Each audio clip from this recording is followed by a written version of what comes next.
हमें प्रत्यक्ष में तो ये दिखाई देता है कि भगवान श्री कृष्ण ने अर्जुन को गीता सुनाई, और वो अभी 5000 वर्ष पहले सुनाई होगी।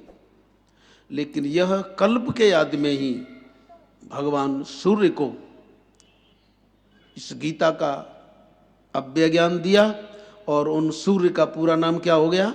सूर्य नारायण।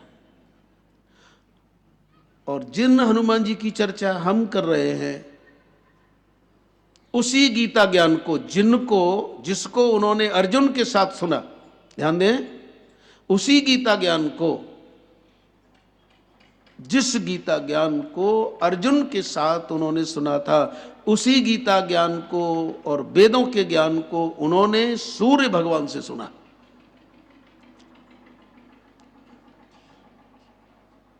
हनुमान जी ने सूर्य से भी गीता पहले श्रवण की है। और भी वेद वेदांग सबका ज्ञान, गीता भी सुनी। और कल हमने संकेत किया कि सूर्य भगवान की किरणों में समस्त वेद हैं, वेद मंत्र हैं। तो श्री हनुमान जी ने सूर्य भगवान से गीता सुनी, पूर्व में विद्या पूर्ण हुई। सूर्य भगवान को निवेदन किया, आपने मुझे ज्ञान दिया है, कोई मैं आपको दक्षिणा दूं। बोले, पवन पुत्र,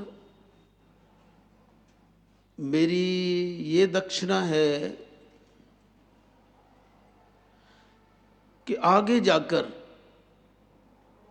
त्रेता में मेरे अंश से सुग्रीव नाम के वानर का जन्म होगा, तुम उसकी रक्षा करना। ठीक है। और आपको मालूम है कि गुरु दक्षिणा देने के लिए श्री हनुमान जी कितना बड़ा नीचे गिरते हैं। नीचे गिरना क्यों कह रहा हूं मैं? सुग्रीव के दास होकर के रह रहे हैं, सुग्रीव के सुरक्षा कवच होकर के रह रहे हैं। और आप जानते हो सुग्रीव में कितनी कमजोरी है। दो जगह आ सकता है सुग्रीव, एक पत्नी में आ सकता है और एक राज्य में आ सकता है। और ऐसे की सेवा अखंड ब्रह्मचारी कर रहा है, बोलो कितना नीचे गिरना है। गुरु दक्षिणा के लिए श्री हनुमान जी ने अपने आप को, जो अखंड ब्रह्मचारी हैं, भोग विलास में रत सुग्रीव की सुरक्षा कर रहे हैं। बोलो कितना बड़ा त्याग है ना? सुग्रीव का मैं भाग्य कहूंगा और श्री हनुमान जी का देहाभिमान गलन कहूंगा। इनको देहाभिमान तो कभी होता ही नहीं। सुग्रीव की कमजोरी तो आप जानते हैं ना। जब भगवान आए राम तो क्या कहता है अपनी कमजोरी? जैसे हम मंदिर में जाकर के कहते हैं सुख संपत्ति, मंदिर में गए सुख संपत्ति कर आवे, वैसे ही सुग्रीव ने क्या कहा? लीने राज कोस पुर नारी। आकर के भगवान से कहा कि मेरा राज्य ले लिया, मेरी नारी ले ली है। वो उसने अपने आप कहा ना। और ऐसे की सेवा में कौन है?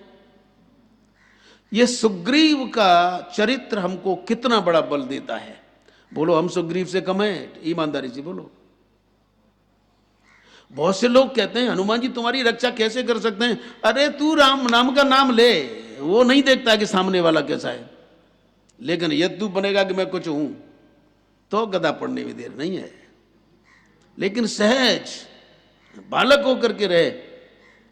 तो सुग्रीव में वो सारी कमजोरियां हैं जो एक साधारण आदमी में होती हैं, लेकिन ऐसी की रक्षा में भी तत्पर हैं। इसलिए गोस्वामी जी कहते हैं, जाके गति है हनुमान की, ताकि पैज पूज आई, यह रेखा कुलिस पसान की, अगटे घटन सुगट बिगटन ऐसी बिरुदावल नहीं आन की, तापर सानुकूल गिरजा हर राम लखन और जानकी, तुलसी कब की कृपा विलोकन खान सकल कल्याण। और मैं तो स्पष्ट कह रहा हूं कि यहाँ गीता होना यह हनुमान जी की कृपा है साहब। यहाँ जो गीता हो रही है मुरारी लाल के यहाँ, ये मुरारी की कृपा तो बाद में हुई है, ये हनुमान जी की कृपा पहले हुई है। ये मोहन वाले तो रह गए साहब, मोहन माने मोहन के पास, मोहन के पास में होनी थी, लेकिन नीरव अपार्टमेंट में हो रही है साहब। नीरव माने जहां कोई शोरगुल नहीं है। वैसे भगवान ने तो शोरगुल में कही थी, लेकिन तब कही थी तब गई थी, अब तो नीरव होना चाहिए। तो ये हनुमान जी की कृपा है। और एक बात बताएं आपको कि जब महाभारत का युद्ध हो गया, और महाभारत के युद्ध में क्या हुआ, कर्ण मारा गया, हनुमान जी बैठे देखते रहे। और ये कर्ण कौन है? सूर्य के अंश से है ना। देखना क्या भगवान की लीला है, सारे विरुद्ध धर्म रह रहे हैं साहब। कर्ण मारा गया, हनुमान जी के गुरु का बेटा है, उसी के अंश से तो है। अब हनुमान जी को कुछ न कुछ करना चाहिए था कि नहीं करना चाहिए था? लेकिन हमारे बाबा चुपचाप बैठे हैं। किसी ने कहा कि तुम्हारे गुरुजी कुछ कहें, तो बोले देख लूंगा बाद में, मैं बाद में बात कर लूंगा। लेकिन वो तो बाद में बात होगी। कर्ण मारा गया, शाम को भगवान कृष्ण और श्री हनुमान जी वार्तालाप कर रहे हैं।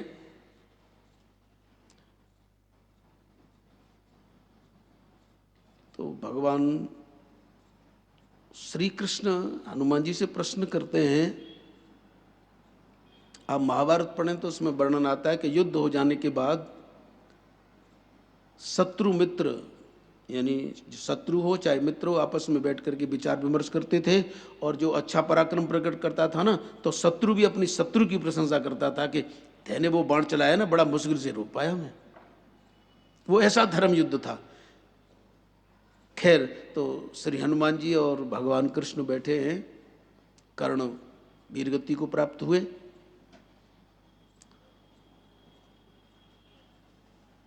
तो ये चर्चा चली।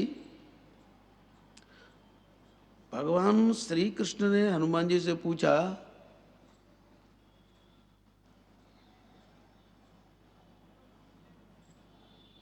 या हनुमान जी पूछ रहे हैं, हे प्रभु ये बताओ कि कोई ठिकाना नहीं है आपका। भगवान बोले कि ऐसे कैसी बात कर रहे हो? तो बोले मैं इसलिए बात कर रहा हूं, अब जैसे कर्ण मारा गया तो हम है तो गुरु का बेटा, लेकिन उस समय कुछ नहीं कहा। तो उन्होंने कहा मैं इनसे बात करूंगा शाम को। तो भगवान कृष्ण से श्री हनुमान जी बोले, हे प्रभु ये बताओ, जब तुम राम बने थे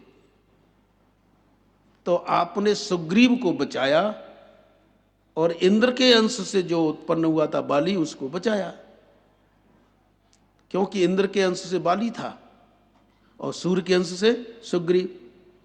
तो राम बने थे तब आपने सुग्रीव को बचाया और बाली को मारा। और यहां उल्टा कैसे कर गए आप?